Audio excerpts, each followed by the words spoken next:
Assalamualaikum warahmatullahi wabarakatuh. Para sahabat masyarakat orang di mana saja berada. Pada kesempatan ini di channel kami ini kami akan sampaikan berdasarkan pengalaman yang kami alami di lokasi kebun orang kami, apa kelebihan dan kekurangan dari tanaman orang yang memasuki musim kedua, antara yang dicabut atau dibongkar dan yang tidak dicabut atau dibiarkan saja di dalam tanah sambil menunggu musim tumbuh kedua itu tiba.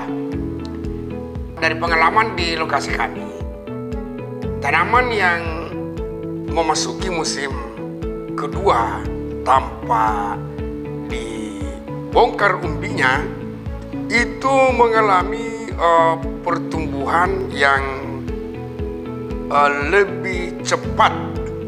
Jadi kelebihannya terjadi pertumbuhan yang lebih cepat begitu musim tumbuh tiba. Nah, ini kenapa?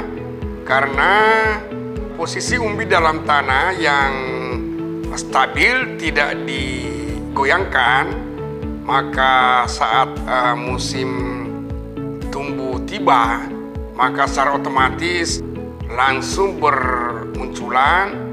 Nah, di lokasi kami di bulan Desember ada beberapa yang telah tumbuh sebesar seperti ini.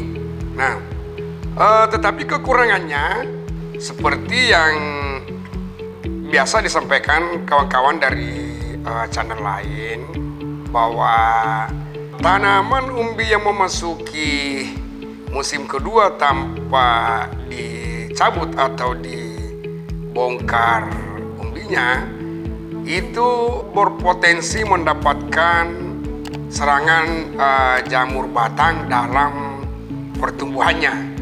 Nah, namun demikian dari pengalaman di lokasi kami, ada pengetahuan yang kita dapat yang bisa menjadi, mudah-mudahan bisa menjadi solusi.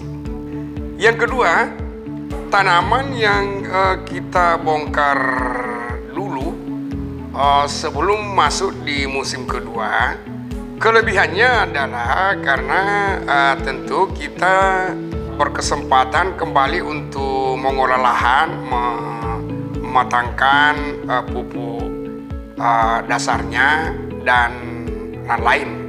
Tetapi ini ada titik kritis yang menjadi katakanlah itu kekurangannya, yaitu bahwa ketika kita mencabut umbinya sebelum masa tumbuh di musim kedua, jika kita terjadi agak lambat menanam kembali, apalagi misalnya jika lokasi kita atau tanaman kita sampai puluhan ribu, 1 hektar lebih misalnya, itu bisa terjadi kita lambat menanam kembali, dan efeknya adalah tumbuhnya di musim kedua menjadi lambat.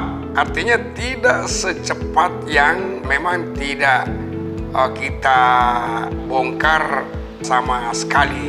Nah, itu kekurangan yang terlihat di lokasi kami. Nah, tentu apalagi kalau lokasinya kita menanam sampai puluhan ribu, ini menjadi satu tantangan tersendiri. Tetapi ada pengalaman yang kami dapatkan pada tanaman yang kita tidak bongkar.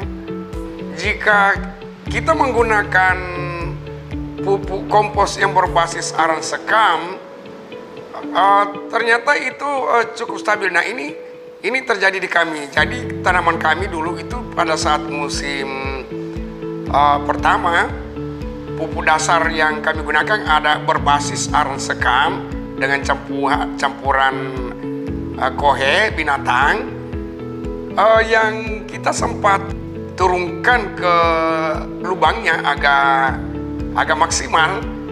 Itu ternyata di musim kedua karena kita memang agak menandai itu tumbuhnya stabil. Yang memang ada beberapa yang saat itu karena kita saat menanam ada terjadi kekurangan pupuk kompos dari aren sekam, ada yang bahkan tidak sempat kita turunkan aren sekam. Nah itu yang kemudian kita melihat beberapa yang memang terancam dengan jamur batang itu.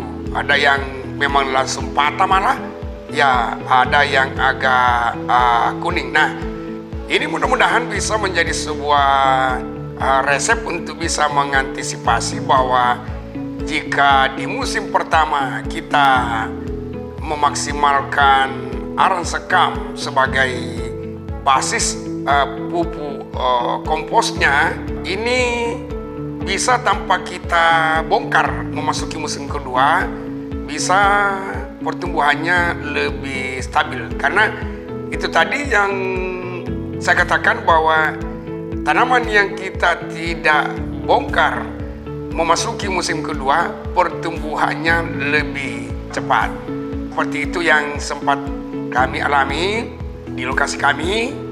Mudah-mudahan teman-teman bisa dicoba ya, para petani porang memang selalu saja mendapatkan hal-hal yang menarik bahwa pengalamannya lah atau pengalaman teman lain yang bisa diterapkan yang menjadi sumber pengetahuan. Mungkin referensi-referensi ilmiah kadang begitu tertinggal dari apa yang kita alami di lapangan. Semoga informasi ini kawan-kawan para sahabat petani porang di mana saja, mudah-mudahan informasi ini bisa berguna dan silakan dicoba. Sekian, assalamualaikum warahmatullahi wabarakatuh.